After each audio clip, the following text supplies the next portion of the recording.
Sí, creo que me voy el jueves y la mañana. Violi, del Hospital de Aedo de la provincia de Buenos Aires. Soy médico como ustedes, hago guardia como ustedes.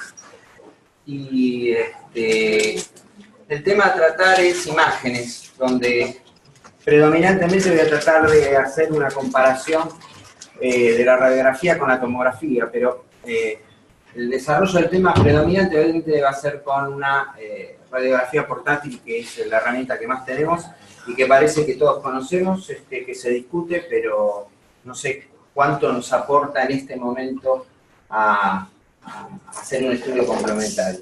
Así que voy a intentar discutir y pelear con ese tema.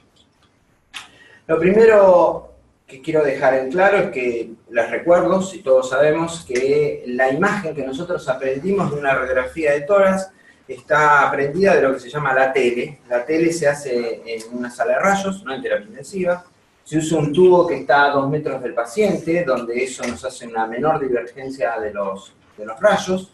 Es póstero-anterior, tratando de que la imagen cardíaca tenga la misma expresión. El tiempo de exposición es corto porque el equipo es potente y el paciente comúnmente responde a una orden que es la inspiración completa y sostenida. ¿Cómo es la radiografía que nosotros adquirimos con un portátil en terapia intensiva? El portátil significa que para ser portátil algo hubo que ceder, no solo ponerle rueditas, sino que es menos potencia.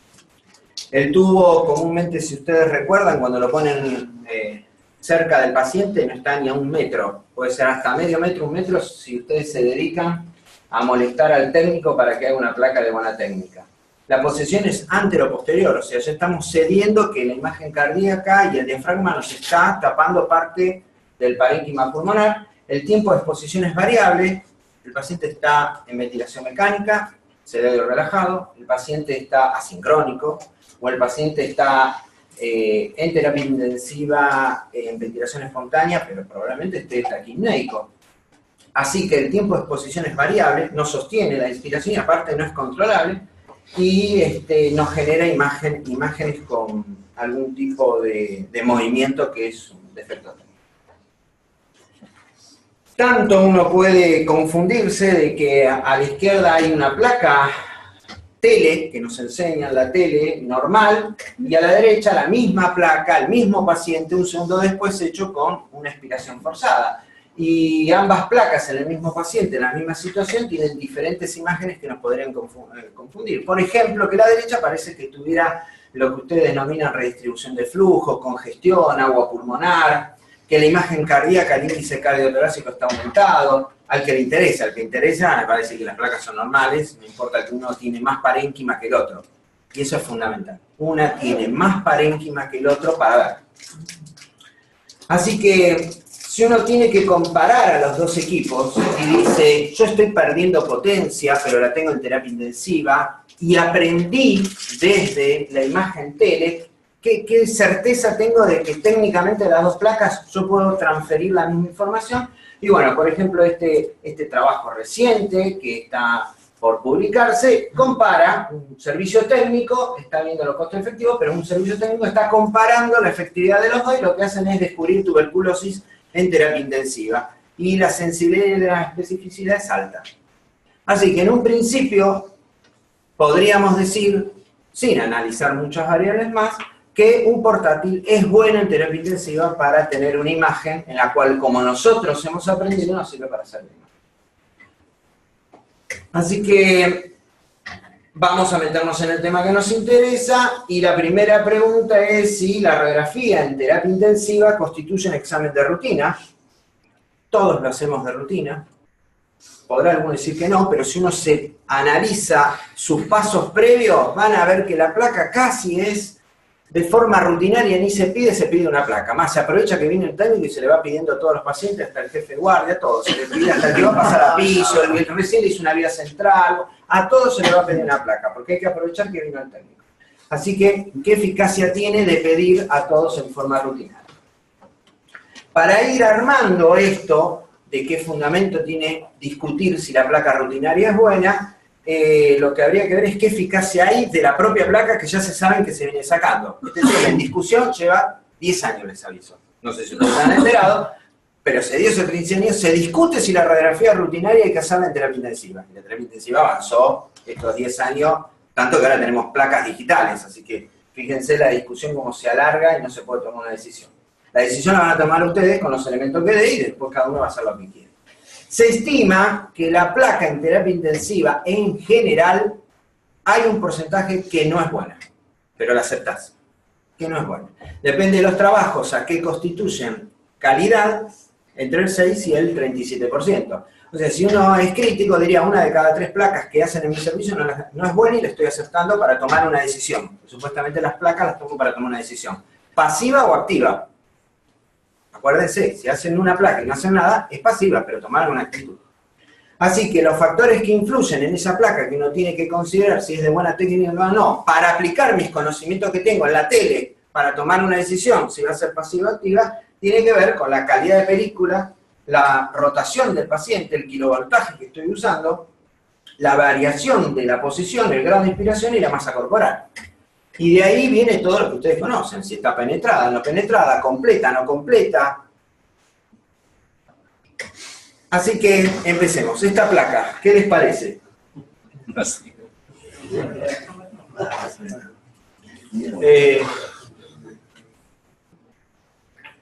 Habría que apagar la luz. Apago. Sí, sí, es posible. Para, entonces está el... Yo vine con... Allá atrás hay que decirle a los chicos. Ah, le digo. ¿No pueden apagar la luz? Mejoró, ¿no?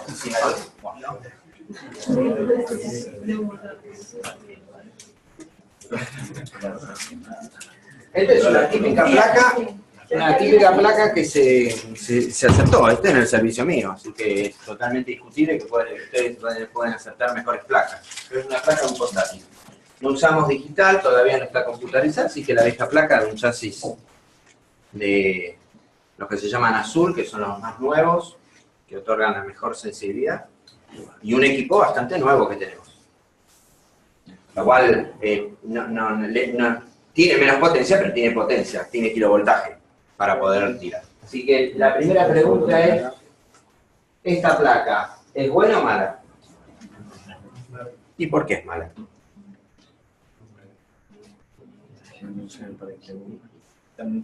Si es mala, ustedes tienen que decirle al técnico que la mejore, le tienen que sugerir cosas. Es mala porque... Entonces el técnico tiene que... bueno, el doctor me dijo que hiciera esto. No me digan que es mala, yo también. Bueno, mala, se lo pongo a un chico y también va a decir, qué sé yo, 50% de buena, mala. ¿En qué califican a la placa para decir que es mala? Bueno, está muy penetrada. Así que hay un error en la percepción de la masa corporal y la potencia que le dio. Así que si el técnico no estaba muy vivo, vino y tiró, prendió el aparato y tiró, uno le tendría que decir menos kilovoltaje. Entonces lo primero que le preguntaría es cuánto le diste, cuánto tiempo, y ahí hacerlo pensar. Mirá, necesito una placa menos penetrada y que no esté movida. Mirá, es flaquito. ¿Te dijeron cuánto le pasaron ayer? No. Vas detrás de la placa ayer y decís, mira, a este paciente le pudieron sacar esta placa, vos se la sacaste muy penetrada. Cosa que pasa que nadie sabe cuánto le sacaron a... Entonces, uno la pediría menos penetrada y ¿qué más? ¿Está completa, incompleta? ¿Está centrada, no centrada? ¿Está bien revelada, mal revelada? ¿Tiene dispositivos, no tiene dispositivos? Bueno, te pelearías con el técnico y ahora tendrías que ser vos activo, vas, corregís al paciente y vos delante del técnico le pedirías principalmente, por favor, poné todo el tórax dentro de la placa y penetrala. Segunda placa.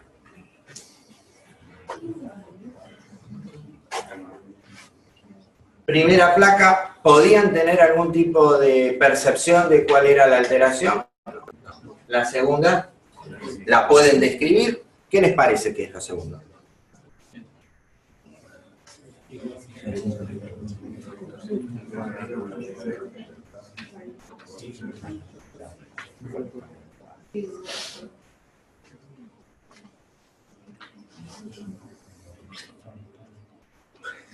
Sí, el médico de planta les dice al jefe, describan la que tiene. No le ponís esto, le decís. Pero bueno, al fin y al cabo, impresiona un síndrome de condensación que todavía no consolidó, ¿no? Porque todavía puedo ver algo negro, o sea, aire estoy viendo, si hay negro hay aire, y no, me cuesta dibujar el broncograma aéreo, pero lo tiene. ¿Está haciendo signo de silueta? O sea, hay dos tejidos o dos materiales de similares características. El aire y el corazón son diferentes, entonces se diferencia una línea nítida. Si el parénquima que tiene aire comienza a tener algo que es más homogéneo, que es más denso y se parece al pulmón, se desdibuja esto y se llama signo de silueta. No se desdibuja. Así que, si esta línea no se desdibujó, ¿está adelante o está atrás? Está atrás porque el corazón está más hacia adelante. Si tocaría el corazón, me diría que está adelante. Si está adelante, la condensación es del lóbulo medio. El pulmón derecho tiene el lóbulo medio. Así que, más o menos, hasta podría ser bastante descriptivo y decir, sí, me parece que si esto tiene fiebre y leucocitosis, tiene una neumonía.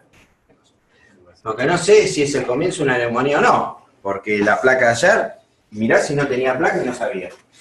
Y ayer hizo un pico de fiebre. La pregunta es, esta placa, si yo no corregía, pasaba como un pico de fiebre aislado, leucocitosis que varía, y nada. Y al día siguiente te aparece esto. Que la tenía la neumonía el día siguiente o la tenía la anterior. Esa es una de las preguntas. Bueno, sigamos al mismo momento. No me gusta esta placa porque está aireada, pero el paciente está chocado. Me parece que tiene algo más. Entonces uno le pide una toma y una condensación hepatizada. Lo cual, la segunda placa todavía le faltaba más técnica, significaba menos penetración. Todo esto fue por la pelea con el técnico que tenía, pues me costaba hacerle entender de que él me daba la placa, me la daba completa, yo discutía si era completa o no, pero ya la técnica me molestaba porque no me llegaba a ver por qué el paciente estaba tan mal. Bueno, estaba mal porque había condensado la base. Y correcto que ahora entienden por qué la silueta cardíaca se les dibujaba nítida, ¿no? Está bien, no había hecho signo así. Bueno, esto es un modo de ejemplo de que como uno en terapia intensiva deja pasar una placa de mala calidad por el cansancio, por la rutina, porque son 10 placas que tengo que mirar, porque se queja mucho el técnico cuando le mando a hacer una placa de nuevo, te echan en cara que lo volvés a irradiar. Entonces, bueno, puede ser que comencemos a aceptar placas que son de mala calidad. Y eso no nos deja tomar buenas decisiones. Entonces, con respecto al rol de la radiografía rutinaria, el American College Radiology estableció que hay indicaciones más o menos de cuándo pedir una placa. Así que no es rutinaria, todos los pacientes que están en terapia intensiva necesitan una placa.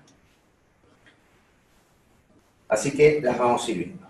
Entonces, uno está en la técnica, ya hablé de la diferencia del equipo. Lo otro que hablé es de la técnica, que yo acepte, que soy dueño de aceptar esa técnica más. La segunda es, ¿dónde veo esa placa con esa técnica? Si la veo contra una ventana, por lo rápido, porque a nadie se le ocurrió poner un negatoscopio en un lugar donde estamos en la recorrida, entonces lo ponen bien lejos, o lejos de las placas, nunca se intenta hacer, se pone un negatoscopio de una sola placa, en vez de terapia intensiva tener uno amplio para poder hacer comparativos.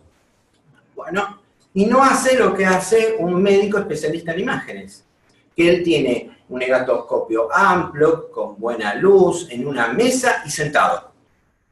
Significa que le da mucho protagonismo a lo que está haciendo. Bueno, obviamente, porque él está sacando información. Así que la pregunta es si a nosotros nos interesa la información que da. Así que las guías actuales recomiendan la realización de placas rutinarias de tórax en todos los pacientes ventilados. Sin embargo, algunas unidades están planteándose si el paciente ventilado es simplemente el hallazgo que tiene que tener un paciente para pedir una placa. Si por estar ventilado necesita todos los días. Para poder proseguir en este concepto de cómo ustedes van a tomar una decisión, la pregunta es qué formación de pregrado tienen, qué formación de posgrado y qué formación de terapia intensiva. Así que hay que recordar ustedes qué aprendieron de pregrado, si radiología era una materia, si estaba incorporada la radiología en cada módulo que rotaban, Si en posgrado de la primera especialidad o de la que se estén formando también tuvieron clases dedicadas a radiología, en este caso neumonología va a pedir la de tórax, que es una de las que más se pide, y si dentro de la formación de UTI ustedes tienen algún tipo de rotación o se están formando en lo que son las placas de UTI, que es de portátiles, ya les dije, es otro tipo de visión que tienen. Entonces, entendiendo de que si ustedes estuvieron con deficiencias en la formación, porque no lo tomaron como algo protagonista, lo que usamos todos los días en terapia intensiva, comienzo a decirle en la lectura cuáles son los problemas que tenemos. Hay dos técnicas de lectura, yo no sé si reconocían, las dos técnicas es la búsqueda generalizada buscando cosas, o la búsqueda dirigida. El global es aquel que hace el vistazo y ya encuentra la normalidad. Es como si sus ojos tuvieran un patrón de normal, abajo ponen lo anormal y desaparecen todas las alteraciones. Y el que no es experto, como somos nosotros, que necesitamos tener algo dirigido, como un protocolo, como un paso a paso para no olvidarnos. Entonces, primero depende de qué técnica están usando, y lo segundo, el aspecto psicológico en la lectura. ¿Y qué es el aspecto psicológico? Si estoy loco, no estoy loco. No, tiene que ver con el cansancio que uno puede tener. No es lo mismo ver 10 placas a las 3 de la mañana cuando estás rogando por favor que no venga más nada y que te querés por lo menos ir a tomar un café, a mirarla a las 8 de la mañana el médico de planta que vino fresquito de la casa, que te encuentra todos los detalles. Y lo otro, lo de la exposición que dije, si realmente a las 2 de la mañana lo estoy mirando contra la ventana para terminar rápido, y decir, a ver, no tiene neumotora, y veo el pulmón pinchadito, no tiene neumotora, o realmente me estoy sentando y concentrado en tratar de descartar si tiene un neumotora o no, después de la vía central subclave que le puse. El otro es, entonces, reconozco que el equipo es menos potente, que la placa es diferente a lo que aprendí, que me estoy tomando mi tiempo y lo estoy mirando. Lo suficiente es si sé encontrar la alteración, porque capaz no me formé en encontrar la alteración, no sé lo que tengo que buscar, sé que tengo que buscar un dibujo anormal, pero tiene que ser muy grande para que me dé cuenta, un neumotor a grado 3, pero el grado 1 no lo reconozco porque no me enseñaron. Y lo otro es que veo una imagen que yo noto que es anormal, pero no sé qué significa. Todas esas cosas te ayudan a que la placa no te sirve para tomar una conducta. Tal es así de que se probó todos estos conceptos en un trabajo donde se comparaba a un clínico, a un neumonólogo y a un médico especialista en imágenes en mirar un nódulo de 10 milímetros en una placa, tele. Y le daban un vistazo, un segundo, 4 segundos y tiempo ilimitado para buscarlo. Y después se comparaban los resultados de la tasa de éxito. Obviamente, siempre tuvo más éxito el neumonólogo que el clínico y que el médico en imágenes que el neumonólogo y el clínico. Pero todos los 3 grupos avanzaron en tasa de especificidad de vistazo a un segundo, de 1 segundo a 4, pero no de 4 a ilimitado. La conclusión del trabajo es que vos después de 4 segundos usando una técnica, no vas a encontrar lo que no reconoces. Por más que vos mires 10 minutos una placa, no vas a encontrar lo que no aprendiste a buscar. Tanto le pasó al médico de imágenes como al neumonólogo clínico. Así que, si uno tuviera que decidir qué mensaje se tiene que llevar hoy, que la placa cuando la vean, la tienen que mirar con una técnica alrededor de 4 segundos delante de un negatoscopio y aceptando si estás cansado que vas a tener que mirarla 2 veces o preguntarle a alguien más si te da una mano a ver si encuentra algo raro. Bueno, después de estas afirmaciones, para que sepan que hay que aceptar que todos tenemos errores en mirar la placa. Pedimos placa y no sabemos verla, que hay en la bibliografía, y entonces aparece ya hace 10 años la discusión de que solo el 2% de todas las radiografías diarias que se pedían, que eran el 6% de los pacientes en terapia intensiva, tenían anormalidades. Así que hay un alto volumen de placas que no tienen anormalidades. Si las uso de control, porque mi actitud es pasiva, es exageradamente baja o alta la tasa que estoy usando para buscar lo normal, para quedarme tranquilo. Y lo otro es cuando comienzan a comparar una estrategia donde solo se pide si hay necesidad contra la rutinaria, lo que comparan es si, primero, si se mueren más los pacientes o si se evitan de diagnosticar complicaciones en los pacientes ventilados, y esto no sucede. Así que si yo pido menos placas y las placas que pido en menor cantidad las veo bien, probablemente no se muera nadie, y probablemente haga la misma cantidad de diagnósticos. Y lo que estoy ahorrando, obviamente, es de irradiar al paciente y a los compañeros de los pacientes y a mí. Y por último, si uno quiere, administrativamente, menos costos, menos gastos. Tanto se discutió que se hace un metaanálisis de todos los estudios que había en el 2010, y de estos estudios, donde en todo se comparaba el uso rutinario contra el de demanda, lo que se va encontrando es que no hay mortalidad hospitalaria, que no hay mortalidad en UCI, que no hay diferencia en los días de terapia intensiva, en los días del hospital, no hay diferencia en los días del respirador, o sea, yo evito hacer diagnóstico que somete al paciente a estar más días en el respirador, y no hay eventos adversos.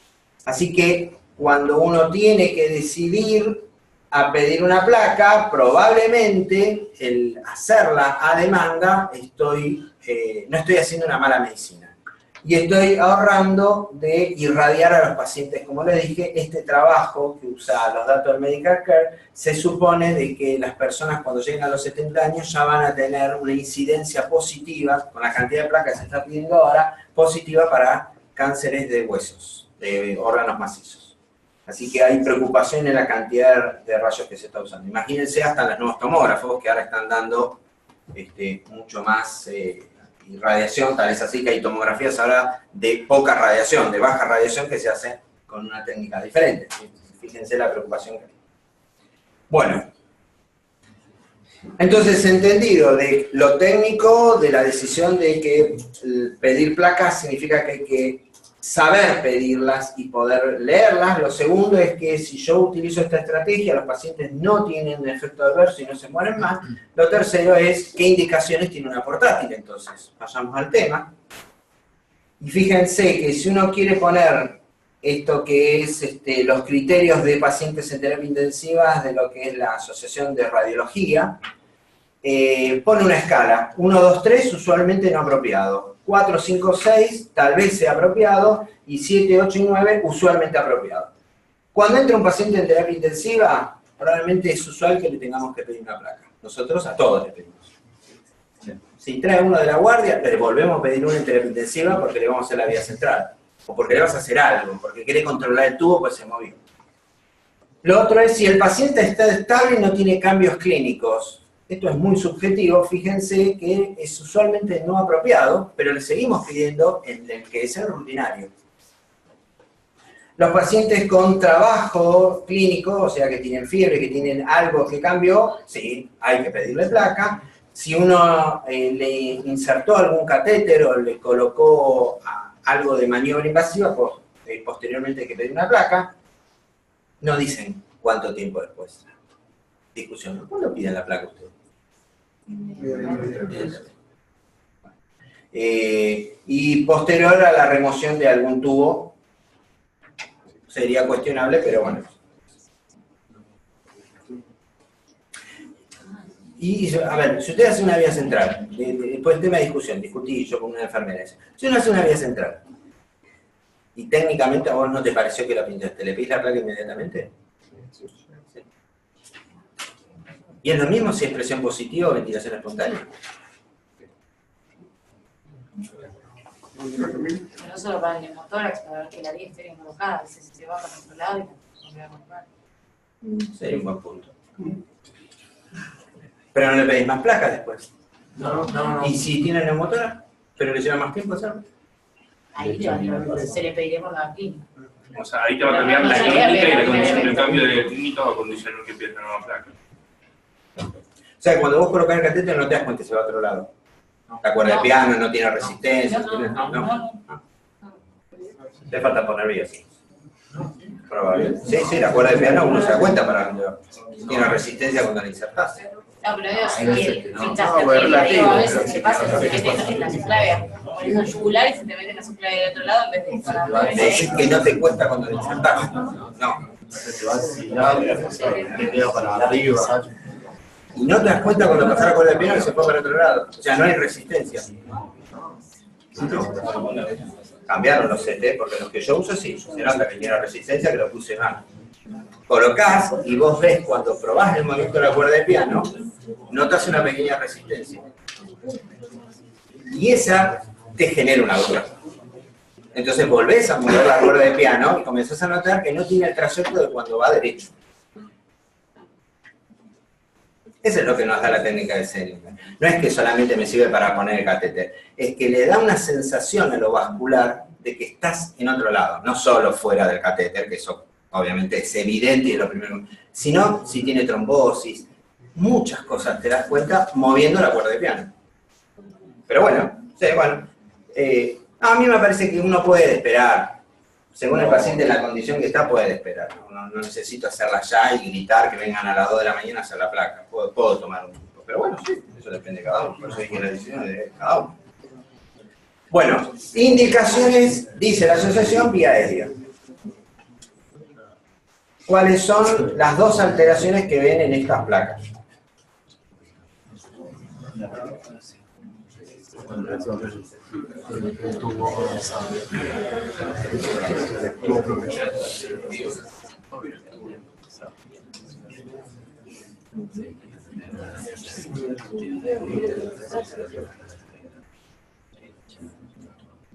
Una es fácil, el lado izquierdo es fácil, ya ves que no tiene una atelectasia y hasta uno encuentra el motivo. Más porque arriba dice vía aérea, tubo endotraqueal y gándulas, ¿no? Uno pide una placa después de la intubación para ver que el tubo esté bien colocado. Y esto demuestra no solo la atelectasia, sino que la atelectasia porque el tubo está mal metido, ¿no? Y la otra, ¿qué alteración muestra?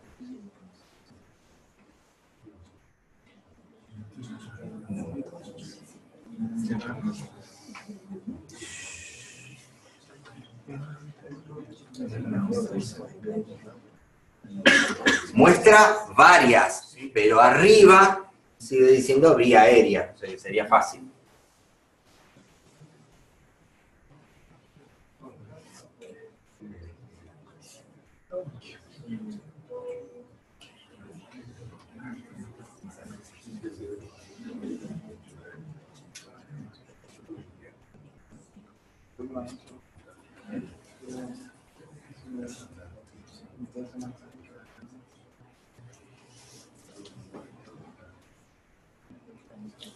Ya analizaron, pasaron los 4 segundos, comiencen a tirar. Eso es lo que estoy diciendo, pasaron 4 segundos, si no está, comiencen a tirar lo que se les ocurra. Porque no va a estar, si no lo vieron, es que no lo buscan. Vuelvo a decir, lo achiqué a vía aérea, entonces todo lo que está en parénquima ni lo miren. Obvio, tiene 10 millones de alteraciones y discutiría aquello, que si es un tumor pleural o es el filtro que está superpuesto, que es un dispositivo, que obviamente es eso, ¿no? Que de este lado, que está el cable cruzando, el electrodo,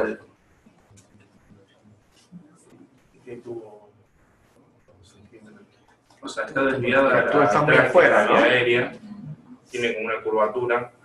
El tubo está colocado un poco más, supongo, de 2 centímetros de la carina, donde aboca. Genera a partir de eso la curvatura y una pequeña estrechez de la vía aérea. Perfecto. Ya tenemos un candidato que dice que hay una estrechez. Ve el tubo endotraqueal. Sí. Él ya afirma que está arriba de la carina. Cuestiona si es una medida adecuada o no lo que está arriba. Y lo segundo es que encuentra una variación en el calibre de la tráquea, donde por dentro va el tubo endotraqueal, que lo llama estrechez.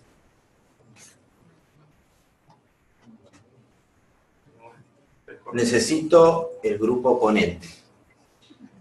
No estoy de acuerdo y creo que es esto. Claro, es eso. Es eso. Si yo estoy muy preocupado en este paciente, mi preocupación es que el balón está más inflado de lo que tendría que estar. Me está dilatando, por eso veo la estrechez. Esto es común, que vos te alertás ya tarde. Cuando te apareció, ahí debe estar inflado, lo siguen inflando para que no fugue, te viene diciendo el kinesiólogo que tiene 40, le ponen 40 para que no fugue. Y estás en la discusión que haces. Obviamente demostró que ya tiene malasia. Y esto te cierra un poquitito más y lo podés encontrar en la placa. Claro, después de que no te marees con todo lo demás, que debe tener sus causas. Capaz, vuelvo a decir, yo puedo creer que esto es un filtro grande que se lo pusieron dentro del tubo, que puede ser pleura. También está todo en la lista de difusión de información que tiene esta placa. Pero lo más importante es esto. de que si yo me voy para atrás, probablemente hace días que se viene inflando mucho el balón y juntás la información del kinesiólogo o de los residentes y te viene diciendo que viene jugando. Así que tengo un problema importante. Y lo otro es, bueno, con respecto a lo del tubo, la discusión es entre 2 y 4 centímetros. ¿Saben por qué entre 2 y 4 centímetros de la carina tiene que estar? Porque el paciente en la cama lo mueven y el enfermero cuando te lo higieniza le hace hiperextensión y flexión. Entonces, si te lo deja mucho tiempo con la hiperextensión, con la hiperflexión, le puede hacer esa atelectasia. Que se mueve el tubo. Así que por eso uno controla el tubo endotraqueal que siempre esté en por lo menos 2 centímetros encima de la carina. Tiene que haber un espacio suficiente de la carina. Así que la penetración de la placa te tiene que dejar ver la vía aérea. Si esto es signo de silueta, si acá hay sangre y el aire tiene que estar por arriba, me tiene que dibujar la vía aérea. Si no está dibujado, no hay mucha vía aérea, no está presurizado, no hay PIP, no hizo una expiración. O sea, cicló el respirador y te lo desinfló, entonces no hay aire justo circulando. Bueno, todas cosas que uno comienza a aprender con la práctica. Lo importante del otro es que este es fácil diagnóstico de que es por el tubo. Suele pasar, en terapia intensiva. Más sutileza, si uno ya empezó, entonces a cuando ve el tubo endotraqueal, ve el balón, cuando ve la cánula de traqueostomía, no solo la ve que está en la vía aérea, sino cómo está inflado el balón y qué comportamiento tiene la tráquea, puede llegar a ver en placas movidas, oblicuas, con mala técnica, hasta encontrar en los post-extubación este problema. En la placa de control, después de remover el tubo endotraqueal. Pero, obviamente, ya estamos en sutileza. Si hicimos el ojo a todo extubado que está con extruidor, voy a mirar eso.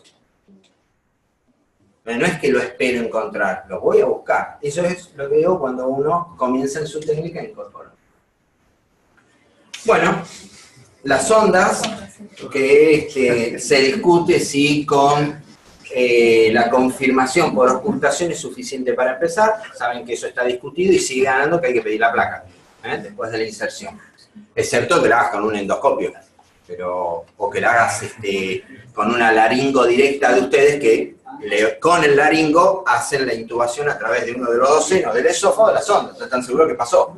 Pero si no, hay que pedir la placa. Entonces, a la izquierda, la placa muestra que la sonda fue al basal derecho y en la otra muestra que se fue mucho más allá del basal izquierdo. Esto sirve para que comprendan que detrás del diafragma hay parénquima. Que esto es lo que perdemos de ver con la placa. Obviamente, cuando se retiró, ¿qué pasó? Se colocó bien la sonda. ¿Y qué apareció? El neumotor.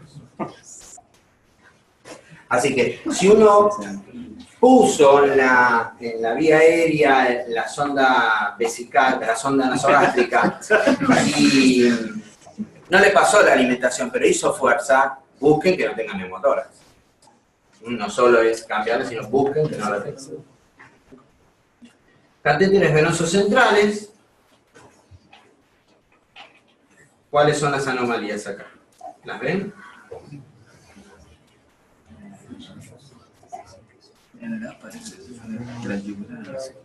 Doctora, la escucho. Ahora con muchas ganas la escucho. Mirá que he puesto, yugular en el anterior, a través de sus claves. Puse y no me di cuenta. Y después retrospectivamente digo, con razón. Pero bueno, era más joven, ¿qué vas a hacer? Ahora fui aprendiendo. ¿Hicieron traqueostomía percutánea?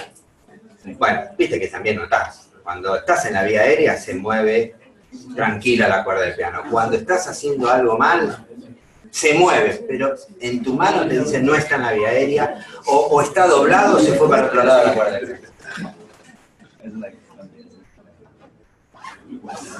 Es lo mismo cuando pasás el introductor. Es decir, estoy con fe en la cuerda del piano. Y hay algo que dice, no hagas. Bueno, ¿dónde está? ¿Alguien encuentra? En la base. Claro. También. Claro. Aquella la axila acá se metió en las higos. Pasa que como era un catéter largo, se fue algo que no es común para nosotros, pero bueno, es obvio que eso tenés que tener algún tipo de resistencia para meterla en esa vena. O sea, vos estás colocando y notaste algo que te pasó. Pero bueno, la placa demuestra que está en un lugar que no es central. Y que es el paciente era hipotenso y está en un sistema arterial y no venoso, ¿no? Le pité un poquito porque si se ven, no se metió para lo que sería la cava, sino que se fue para el otro lado, ¿no? Y no está rotada la placa. Entonces, probablemente cuando levante la presión el paciente quedará demostrado que está en un sistema arterial. Y acá,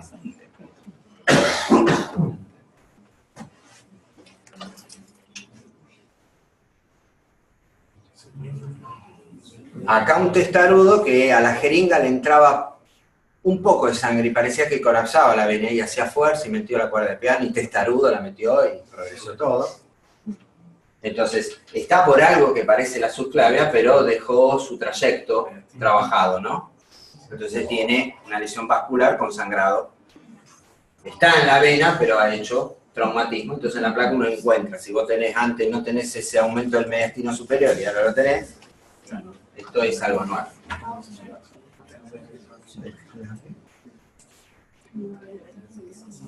Drenaje pleural. El drenaje pleural está acá. ¿Lo ven?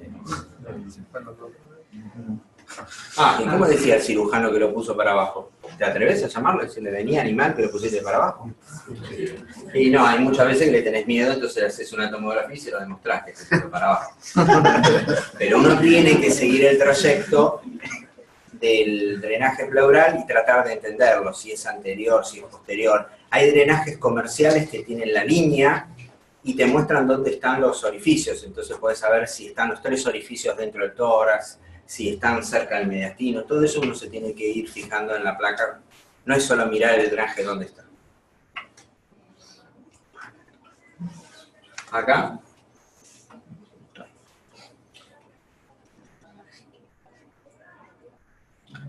Arriba es evidente, creo que ya están capacitados para hacer diagnóstico de derrame pleural.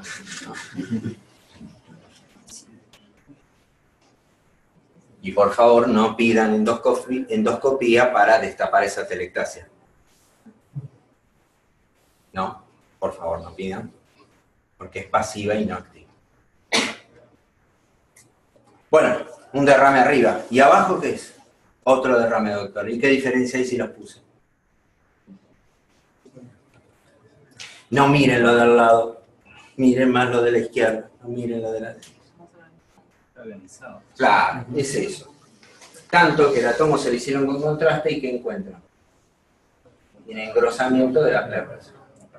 Así que esta placa, que a veces se discute si hay atelectasia, si no, ya te está mostrando la radiografía de que tiene un derrame organizado. La telectasia, que hasta uno en la placa puede saber hasta dónde está la obstrucción, está bien claro cuál es la obstrucción acá. Bronquio fuente derecho, ¿completo o incompleto? Rápido, rápido. Incompleto, está al intermedio, el lóbulo superior quedó, si acá está.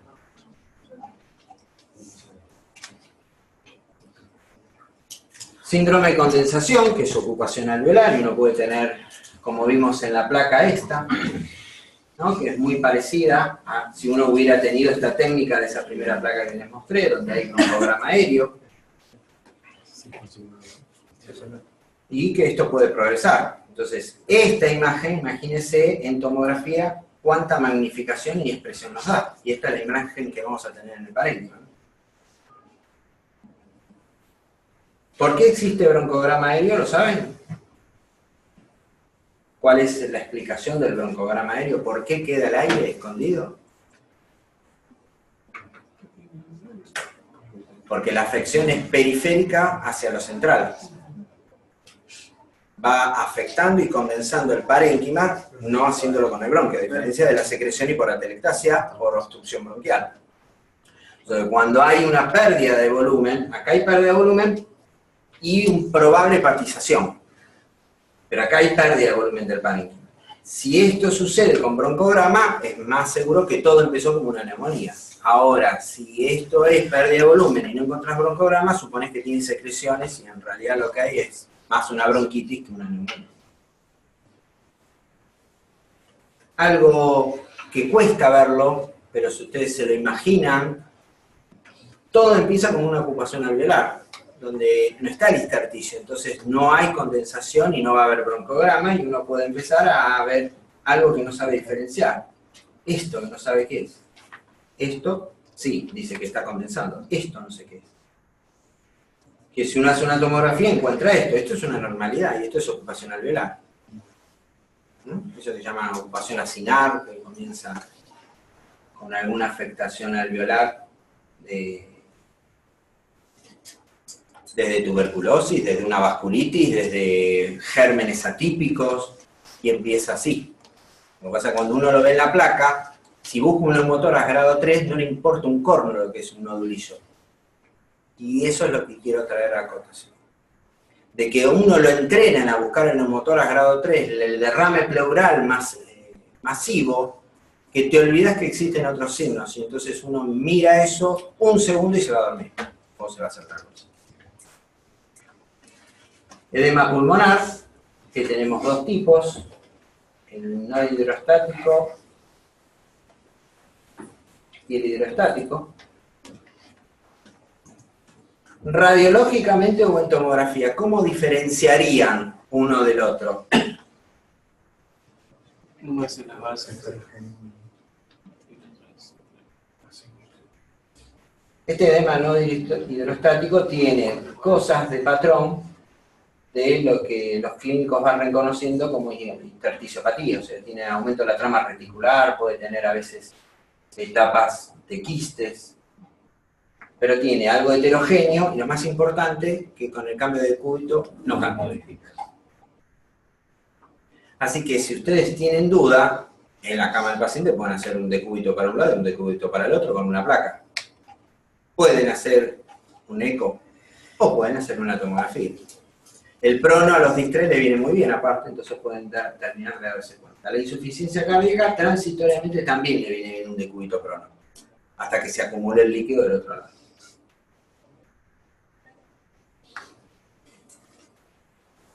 Y los neumotórax. Te vuelvo a decir que hay sutilezas. Para diagnosticar un neumotórax, la primera estrategia que tienen que tener es semisentar al paciente. Ustedes le piden la placa a un neumotórax y lo dejan todavía en una posición de como colocaron la vía central, probablemente el neumotórax se transforme en anterior y no lo puedan ver. Así que es uno de los que hay que hacer bien semisentado, sacar todos los dispositivos y estar buscando el grado 1 si yo no lo pinché. Y si yo lo pinché y noté que viene aire, tengo que esperar el grado 2. Más si es presión positiva. Digamos, el aspecto clínico de un neumotórax, ¿por qué lo voy a someter a un paciente a esperar que se hipotense? Porque aparte te aparecen las dudas. No, es que lo cambié de posición, te aumentó la presión en la vía aérea, cayó el BT, no, se está despertando. Te genera muchas dudas hasta que tengas los datos evidentes. Un médico de información, evidentemente, cuando esté chocado, hipoxémico, va a estar seguro de que tiene la complicación. En vez, si uno la puede ir previniendo, uno diría, si yo no tuve ninguna incidencia en la vía central, probablemente me alargue en el tiempo y espere unas horas. Cuanto más me aleje, menos riesgo de que haya tenido una complicación. Ahora, si yo sé que pinché y vine aire, hice un tajo grande en la pleura. Ahora, si yo pinché y no me di cuenta, tiene que ser mínimo, no puede tener un neumotor. Y si está ventilando espontáneamente, capaz haga el neumotor y no lo pueda diagnosticar si no le haga una tomografía, y se cura solo. Ahora, si yo le hice un tajo grande, me vino aire, testarudo para ser dilatador, porque fue entre el medio que vino sangre, y yo lo saco y está a presión positiva con 8 de PIB, probablemente el neumotor me lo hagan 2 horas. El colapso total. Pero tenemos 2 pulmones, así que tardamos en chocarnos y ponernos mal, ¿no? Hay que ponerlo hipertensivo. Así que, fíjense que hay que tener una sutileza para buscar esto. en un neumotórax? Pues siempre va a empezar la discusión. Es el omóplato, es la sábana de la cama, pedí otra placa, yo lo veo, vos no lo ves, el que hace la vía central, y yo no lo veo en el neumotórax. Siempre lo ve el compañero que le dice, no sé, parece que tiene, mirá que le duele. Y ¿sabés aceptar que le pinchaste?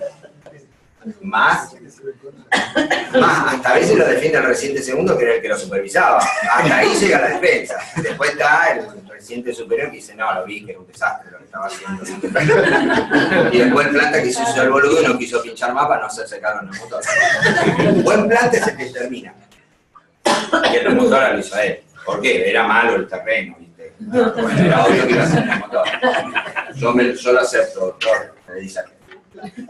Porque esto es, digamos, este tipo de neumotórax que estamos encontrando acá, todavía no es hipertensivo. ¿Y por qué no es hipertensivo este neumotórax? Acá me lo dijeron, allá atrás, ¿cuál es? No hay aplanamiento del diafragma todavía. No solo no se vasculó el mediastino, sino que no se aplanó. O sea, todavía hay tiempo. Significa que esto tiene colapso. Y esta tercera, que es lo más interesante que quiero que se lleven, porque esta es el. ¿Tiene neumotórax? Sí, que lo marca en una flecha. Así no entramos en discusión. ¿Por qué hizo el neumotórax así?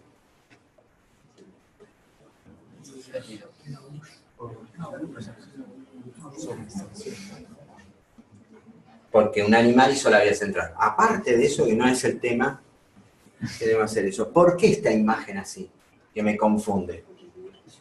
Porque busquemos la explicación por qué hizo ese neumotórax, entonces ustedes van a aprender cómo se busca un neumotórax en estos pacientes críticos complejos.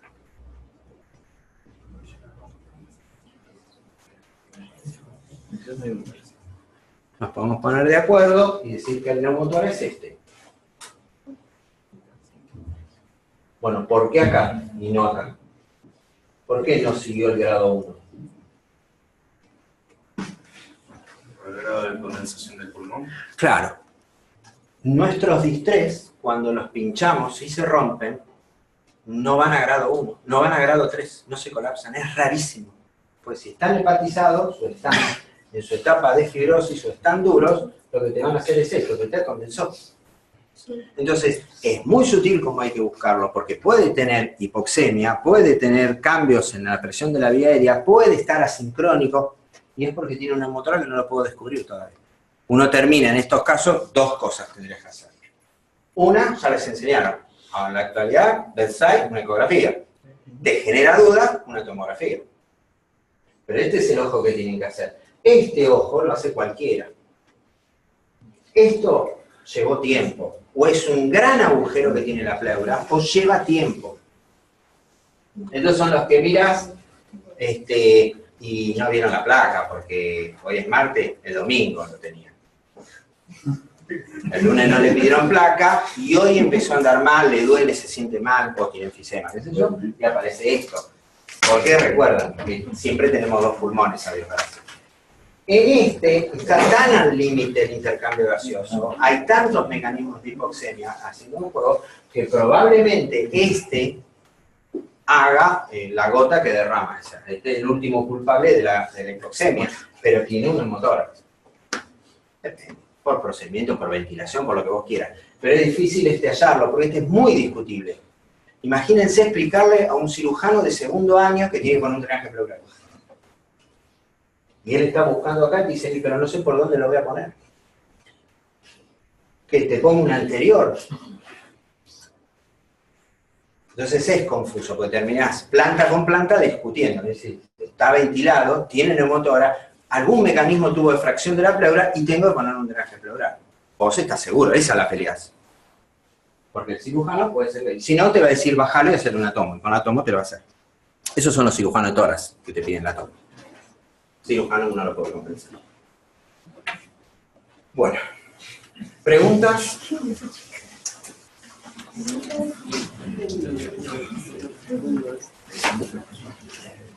La bibliografía, no hay mucho más.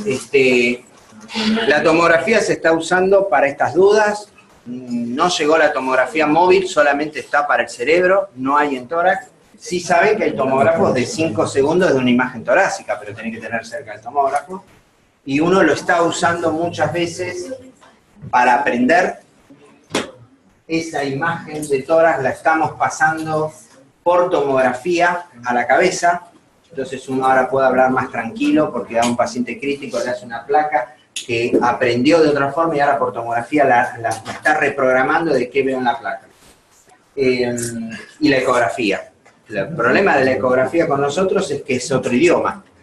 Entonces tenemos que aprender otro idioma para ver, pero si uno quisiera decir qué herramientas uno tiene las que son bedside, que es el portátil, que le mostré que en la actualidad sigue siendo bueno si lo usamos bien, y la ecografía.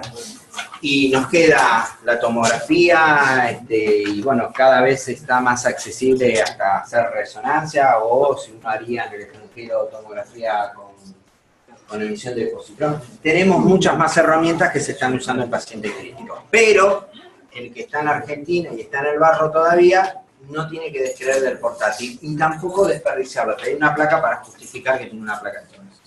Bueno, nada más.